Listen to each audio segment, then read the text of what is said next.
Good evening everyone. I hope कि आप अपने एग्जाम की तैयारी बहुत ही डेडिकेशन से कर रहे होंगे। दोस्तों, शॉर्ट एंड के जितने भी एस्पायरेंट्स हैं उनके मन में एक कंफ्यूजन हमेशा रहता है। जब भी कोई एग्जाम इस तरह का आता है, कभी रिटर्न आ गया, कभी स्किल आ गया, कभी दोनों इकट्ठे आ गए, कभी दो स्किल आ गए, कभी रिटर्न। तो इस तरह से बहुत सारी चीजें मिक्स होती रहती हैं शॉर्ट एंड वाले कैंडिडेट्स के लिए। और बहुत बार ये भी सवाल मन में रहता है कि मैं शॉर्ट एंड को ज्यादा समय दूं या फिर मैं जो अपना जो दूसरा एग्जाम है, रिटर्न एग्जाम है, उसको ज्यादा समय दूं। तो इस तरह की बहुत सारी कंफ्यूजन बनी रहती है, तो आज इसके बारे में हम बात करेंगे। और अगर आपको वीडियो हेल्पफुल लग रहे हैं इस चैनल से, तो चैनल को सब्सक्राइब कर लीजिए और शेयर कर दीजिएगा उन साथियों के साथ जिनको इस तरह की गाइडेंस की नीड रहती है। तो वीडियो शुरू करते हैं आज का।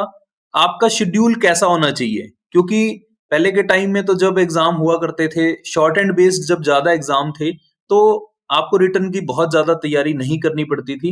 एसएससी तो शुरू से ही रिटर्न ले रहा है, या फिर कहें कि कुछ कोर्स हैं जो हमेशा रिटर्न लेती हैं, कुछ डिपार्टमेंट्स हैं जो हमेशा रिटर्न पे डिपेंड रहते हैं।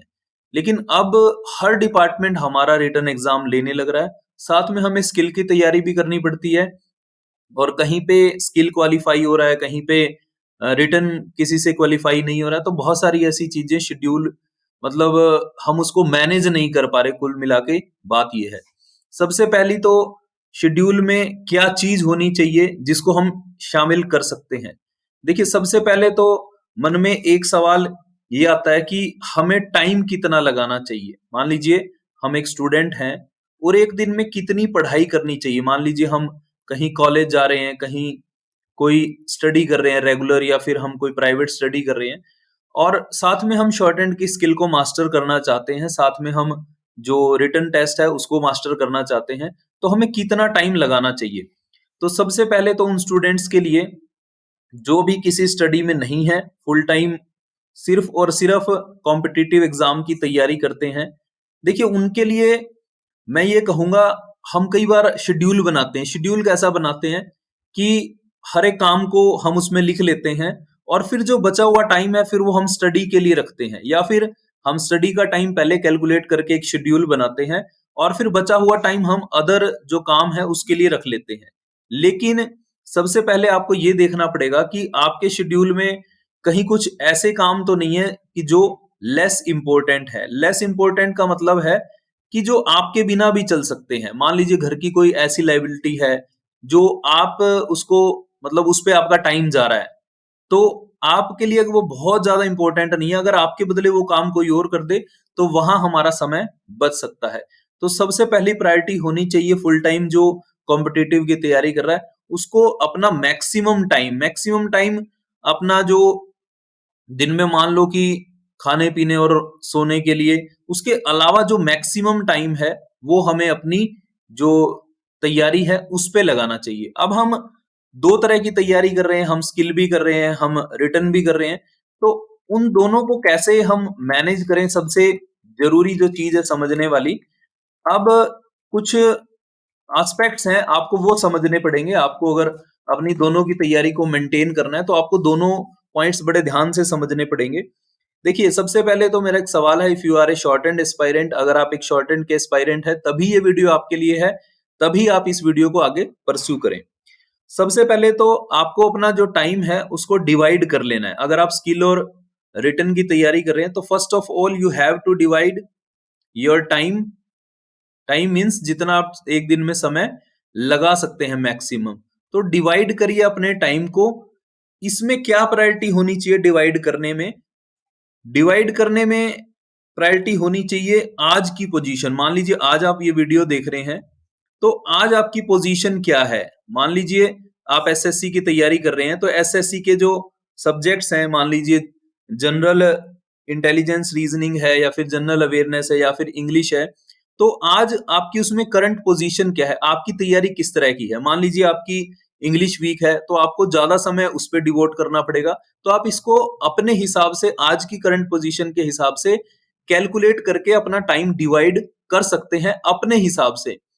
और दूसरी चीज क्या है, मान लीजिए कि आप कोई और एग्जाम की तैयारी कर रहे हैं, जैसे मान लो ये एसएससी की बात हुई, कोई और भी एग्जाम हो सकता है, जैसे अभी दिल्ली हाई कोर्ट का जिसमें डिस्क्रिप्टिव आएगा, तो उसमें सिर्फ इंग्लिश का पार्ट है, तो आपको ये समझना पड़ेगा कि आज आपका, मान लीजिए अब सबसे पहले स्किल आएगा, दिल्ली हाई कोर्ट का एक एग्जांपल से समझ लेते हैं।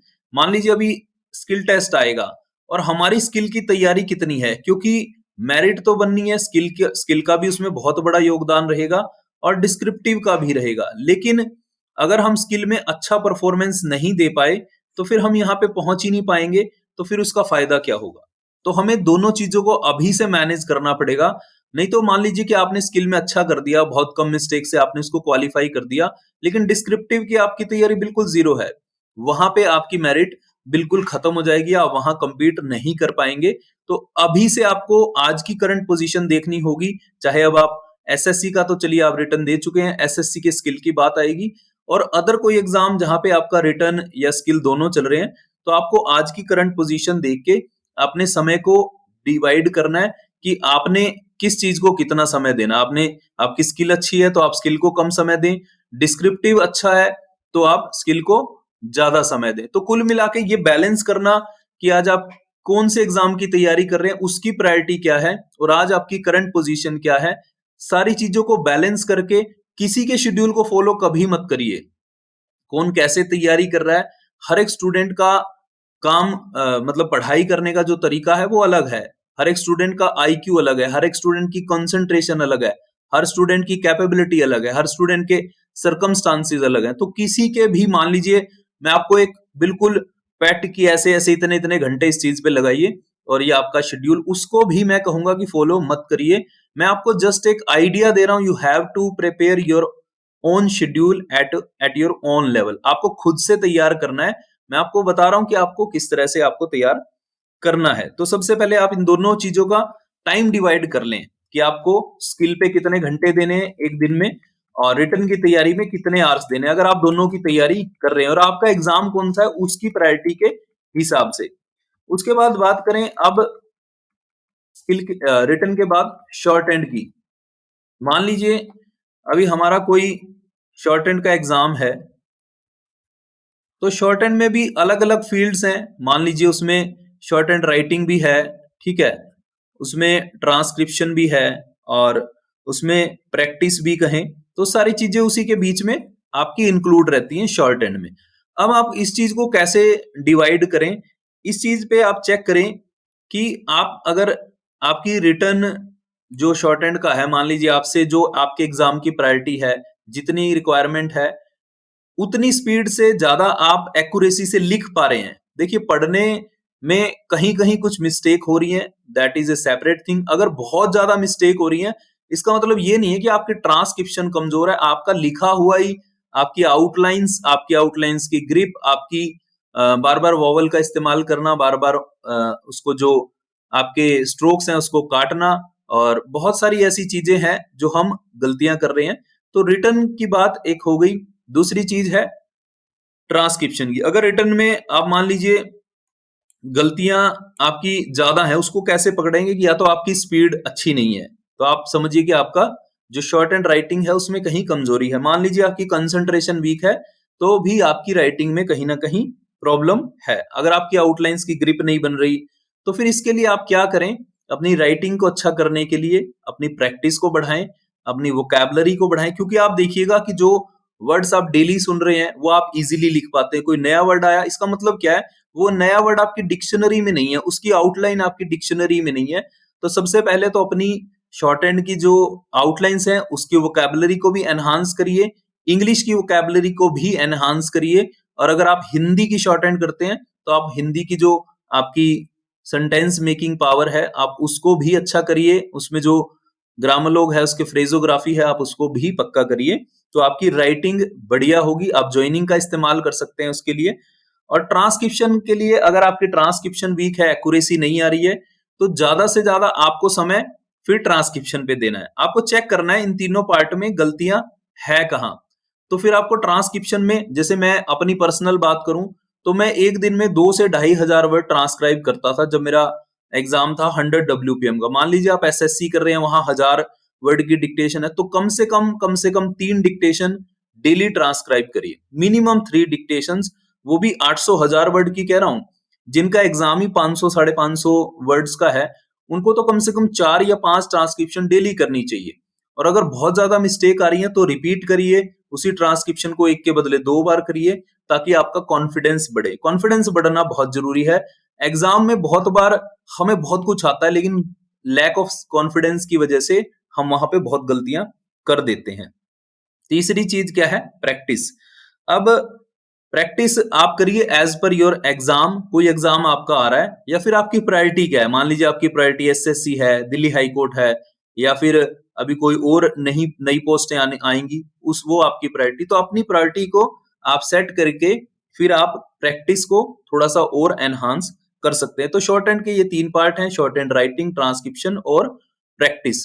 तो जहां पे आपको आपकी मिस्टेक लगती है, वहां आपको उस पार्ट पे ज्यादा समय अपने शेड्यूल में डालना चाहिए। राइटिंग में ज्यादा, मान लीजिए आप 10 डिक्टेशन लिख रहे हैं एक दिन में, उसको 15 करना पड़ेगा, या फिर आप ट्रांसक्रिप्शन 2 कर रहे हैं, उसको 4 करना पड़ेगा, या फिर प्रैक्टिस कम कर रहे हैं, प्रैक्टिस को बढ़ाना पड़ेगा। तो जहां जिस पार्ट पे आपको लगता है आप स्ट्रांग है या आपकी वीकनेस है, आपको उसको चेक करके फिर आपको आपके शेड्यूल में डालना चाहिए। तो ये बात हो गई शॉर्ट हैंड की।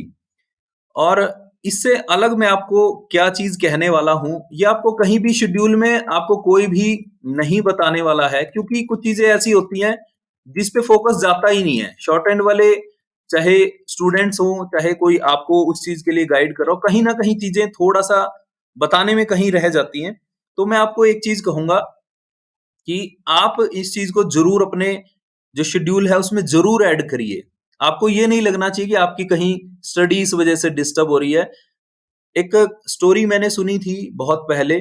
2 एम्प्लॉई थे और वो पेड़ काटने का काम करते थे। एक व्यक्ति था, वो 5 साल से पेड़ काट रहा था, और उसकी पेड़ काटने की जो संख्या थी वो लगभग उतनी ही रहती थी। 5 साल में उसने कभी भी उस संख्या को नहीं बढ़ाया। और दूसरा एम्प्लॉई जो कि बाद में उसने ज्वाइन किया और बाद में उससे पेड़ काटने लगा, लेकिन उसकी जो संख्या थी पेड़ों को काटने की, उस व्यक्ति से, पुराने वाले से बढ़ती चली जा रही थी। तो पुराने वाले एम्प्लॉई ने नए से पूछा कि हम मतलब एक ही काम कर रहे हैं और मैं आपसे पहले काम कर रहा हूं, आपकी पेड़ काटने की संख्या बढ़ती कैसे चली जा रही है? मेरी तो उतनी है, टाइम भी उतना लगा रहे हैं हम।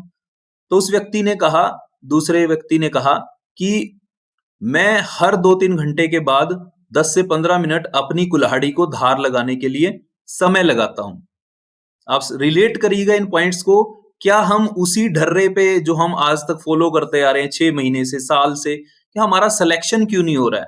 ऐसा तो नहीं कि हमने एक मतलब एक ये बस एक वो बना ली कि इस पे ही काम करना है, डिक्टेशन लिखनी, टाइप करना, डिक्टेशन लिखनी, टाइप करना, डिक्टेशन लिखनी, टाइप करना। इसके सिवा हमारी जो मतलब खुद की सेल्फ मेच्योरिटी है वो एनहांस नहीं हो पा रही कि किस तरह से सिलेक्शन चाहिए।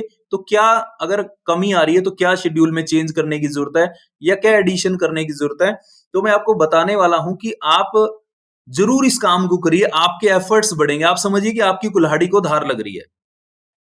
आई होप कि आप कुछ वैल्यू ले पा रहे होंगे इस वीडियो से।